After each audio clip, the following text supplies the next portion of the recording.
jaalallee kiyya akkamitti akka inni na yaadu taasisa. Akkamitti ammallee akka inni ana malee shamara takkaayyuu hin laalle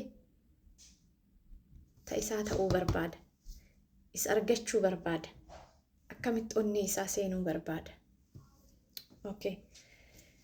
Shamarran yaada akkanaa qabdanii fi hedduu jaalallee keessan ka dhiiraa jaalattan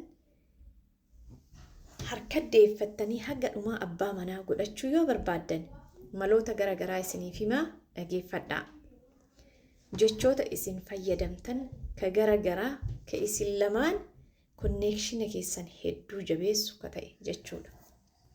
Ani qorsaa fayyisooti YouTube keenya kanaaf yoo haaraa taatan subscribe godhuudhaan viidiyoo kana hanga dhumaatitti ilaaluu hin dagatinaa. Qabxileen gara dhumaa jiran immoo baay'ee barbaachisaa waan ta'aniif jechuudha. Tokkoffaa jaalallee ka dhiiraa harka deeffachuuf onnee isaa keessa salphamatti seenuudhaaf jechuudha. Shamarran kamiinuu caalaa jechoota ati fayyadamuu qabdu. Jechoonni kun si jaalachuu bira darbee akka inni yeroo hunda hirriba keessaallee yoo dammaqe si yaadatu taasisaa jechuu guyyaa miti halkaniyyuu. Tokkoffaa jecha kiyyaa jedhu. Ati kiyyaa jecha jedhu yeroo baay'ee jaalallee kee ka dhiiraatiin yoo jette yeroo hunda karaa deemuuf bakka taa'uuf ka'uttillee kiyya naan jettee jecha jedhutu keessa isaa dhufa. Hagam ati keessi kee hagam akka isaaf bakka qabu bakka ati hin jirretti isa dhufee gurrarra isa haasaya. Kanaafuu ati kiyyaa yeroo baay'ee ati kiyyaa koo ati kiyyaami jecha jedhu fayyadam jaalallee kee ka dhiiraa jechuudha. Na amanii ka isaa taata hanga dhumaa. Lammaffaa nan jaalladha jecha jedhu fayyadame. Barreeffama inni si barreessu haa ta'u, maqaa inni itti si yaamu haa ta'u, isaa wajjin haasayuu haa ta'u, isaa wajjin bakka bashannanaa deemuu haa ta'u, wama kamiinuu haa ta'u, nan jaalladhaa jedhiin.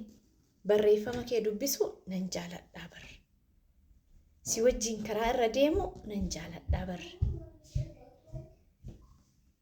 Si wajjin bashannanuu nan jaalladhaa bar. Wama kamiin irraayyuu haa ta'u jecha nan jaalladhaa jedhu yoo fayyadamte moor waan ati jaalattu san godhuudhaaf tattaaffata. Keessa isaa moor seenaa dhufta jechuudha. By the way jechoonni babbareedni shamarran qofaafi miti. Shamarrantu yeroo baay'ee jechoota babbareedaa filata uumamaan malee dhiirris encourage ta'uu barbaadan. Waan jaalala irratti, hojii irratti, barnoota irratti, waan isaan godhan irratti shamara isaan encourage gootu barbaadanii jaallatanis. Kanaafuu encourage godhu hin dagatin jaalallee kee nan jaaladha jecha jedhu. Sadaffaa ati jabaadha. Ni dandeessaa. Ni milkooftaa. Abshir. Jabaadhu. Ati bar dhiira jabaadha. Jedhiin barnoota irras haa ta'u, hojii irras haa ta'u, wama kamiin irras haa ta'u waan inni irra jiru irratti dinqisiifadhuun. Dinqisiifannaan sun moor akkasitti dhihaatu akka isin walitti dhihaattan konneekshina keessan jabeessa waan ta'eef jechuudha. Akkasumallee si yaadaa turee jecha jedhu fayyadam jaalallee keetiif. Inni si barreessee haa ta'u fakkeenyaaf si bilbilee haa ta'u bar kiyyaa bar si yaadaa turee bar otoo naan bilbiliniin dura yoo barbaadde ati yaadin illee kana jechuun sobii jechuu miti. Garuu jechoota silaa isa onnee isaa jiisan isa gama keetitti harkisan jechuuniin moor akka onnee isaa keessan mana ijaarrattu waan ta'eef jecha akka si yaadaa turee bar fayyadame. Kunin akka yeroo kamiinuu bar isiin na yaadatti jecha jedhutu keessa isaa dhufa jechuudha. Keessa isaa dhufa. Atis immoo keessa isaa seenaa dhuftaa jechuudha. Jechoonni kunniin akkana yoo ilaalan salphaa fakkaata. Garuu onnee dhiiraa keessatti mana ijaarrata. By the way, dhugaan nama jaalattu taanaan wanti nama jaalattuun hin jenne maaliif ta'a? Jechoonni babbareedaan nama jaalattu hin jenne yoomiif ta'a?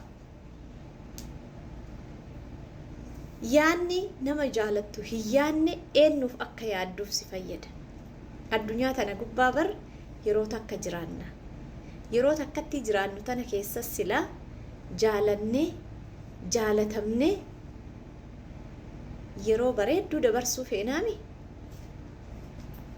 Kana ammoo waan facaafatan haamatanii jedhan. Dhugaan nama onneen tee jaalattu taanaan onnee tee banii kenniif. Uummata akka rakkoo hin qabu.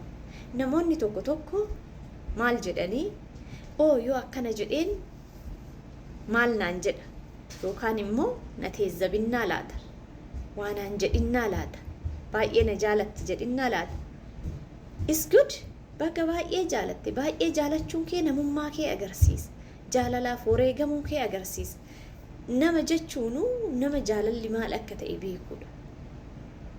Kanaaf jaalala abbatu jabeeffata waan ta'eef jaalallee kee jechoota babbareedaa kanneen jabeeffadhuun sin jedha. Viidiyoo kana hamma dhumaatiin waan daawwattaniif galatoomaa. Komentii qabdan immoo yaada qabdan immoo as jala nuu barreessaa. Yeroo gaarii qabaadhaa. Bye bye.